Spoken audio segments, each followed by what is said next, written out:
I'm Zeke Matevosian. I'm employed as a caregiver in Van Nuys, California. And I've had a serial grifter, a scammer, a criminal scammer, occupy my house since October 2020. A year and a half now, and she's still residing in my house. And I'm here now at my mom's house because I'm scared to be there at my house because there's scary people coming. I had police encounter yesterday because of that a scary person there that happens repeatedly. I've had police visit sometimes daily, sometimes weekly, just repeatedly for a year. And at least most of the rest of the 12, 13, 14 months. So, and then my encounters with those police have revealed to me my interactions with them, the way they block communication consistently and repeatedly every single time shows that the LAPD are trained. The basic training, the emphasis is to talk in a way to block the revelation of a scam happening, to block the truth being revealed. It's not just that there's a flaw in the law. The tenant protection law allowing a cruel scammer to occupy people's houses in LA and perhaps all of America. The people that occupy the house for the intention of hurting the occupants, getting evidence to blackmail, setting them up, framing them, torturing them using methods that the law intentionally doesn't recognize as crime, notably gaslighting, threatening with frivolous lawsuit, and threatening with criminals that visit and not protected.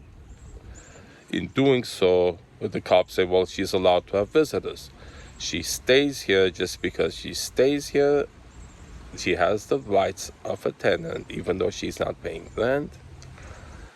And she has the right to have visitors. They keep insisting that they will arrest me, the homeowner, if I turn off utilities, if I block the visitors from coming, if I lock her out, if I move her stuff out to the storage and say she can't come in. Any step I take to protect myself from being hurt by criminals coming into my house and her coming in and hurting me incriminates me, makes me subject to arrest. And every single interaction I've had with the police, not just the people who've come to the house responding to 911 calls, I've gone around the city talking to people, they all consistently and persistently use the same unfriendly, truth-blocking words. Every time I say something, they say yes or no. Answer yes or no. Or when they visit, they say, what are we here to do today? And when I'm explaining to them, they say, cut me up, say, what are we here to do today? So the only response they want is the reporting of a crime. And a crime must be something blatantly. So that's what they do. If I get a knife to my neck, or a gun to my head, or get a punch or something, that's what they consider a physical violation. That they consider a crime, and their solution to that is to arrest the perpetrator and take them to jail. And anything else they say, well, if you got to do a civil, that's a civil. If it's gaslighting or abuse, it's civil, and you got to pay a lawyer and have a lawyer profit from doing. So the system is set up to either punish with jail or have a lawyer prosper. And since this kind of activity is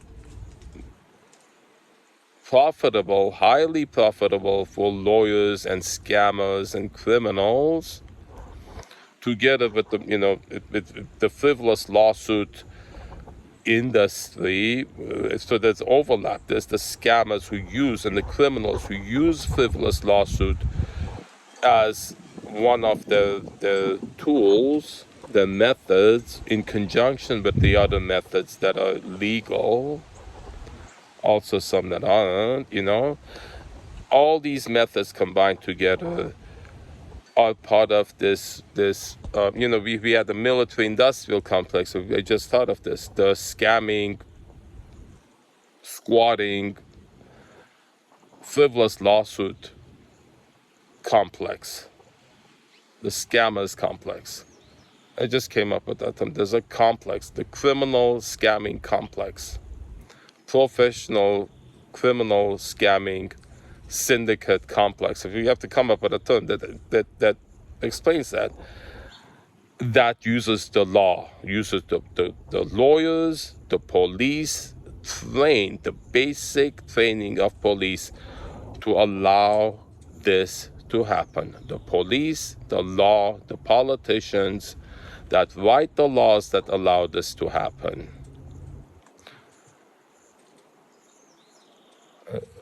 All working together quietly throughout this country to torture people, scam them, rob them of their hard-earned money.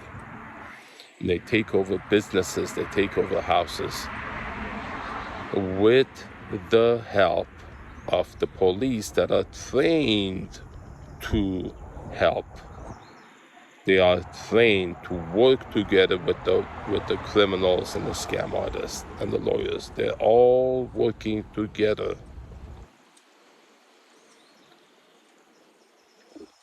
And my video journals of the last year and a half are documenting this, the effects it had on me and my girlfriend. All of the video, my Ring doorbell camera, surveillance camera footage. I would want access to all of the body cam videos of the police visiting my house.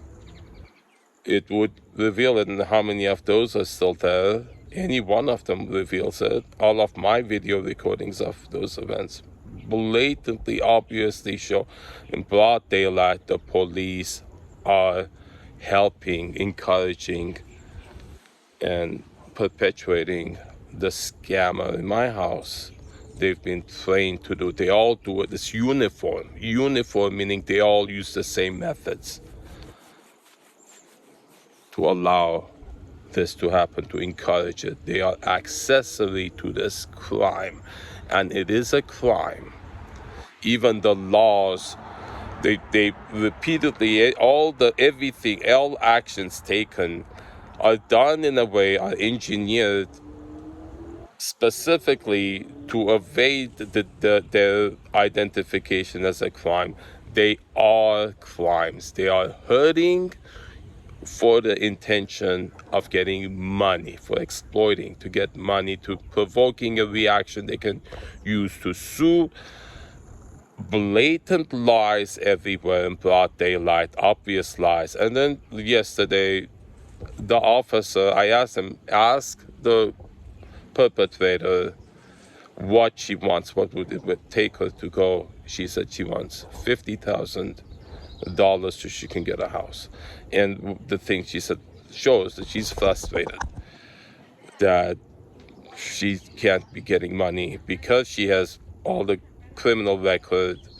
She's not able to get a place to reside in. She's not gonna get a decent job, which is how a lot of criminals feel. And because of the way the criminal justice system punishes people, and the only remedy is to punish people by jailing them when they need help, and that obviously help isn't given. That's why this problem happens. The people who do these things, that's why they do it, because once you have a criminal record, your credibility is lost, hard to get a job, hard to get a residence, and it's hard to get hard to be you're disenfranchised. And I think this is something that needs to be addressed. The criminals, they're scared to report the abuse they get because it incriminates them. So we do need to protect ourselves from them, criminal activity. They do need help that they're not getting because of this. We certainly shouldn't be training our police to help them carry out their crimes. I'm Zeke Matevosian, and wake up, America. Wake up. Enough of this. Wake up.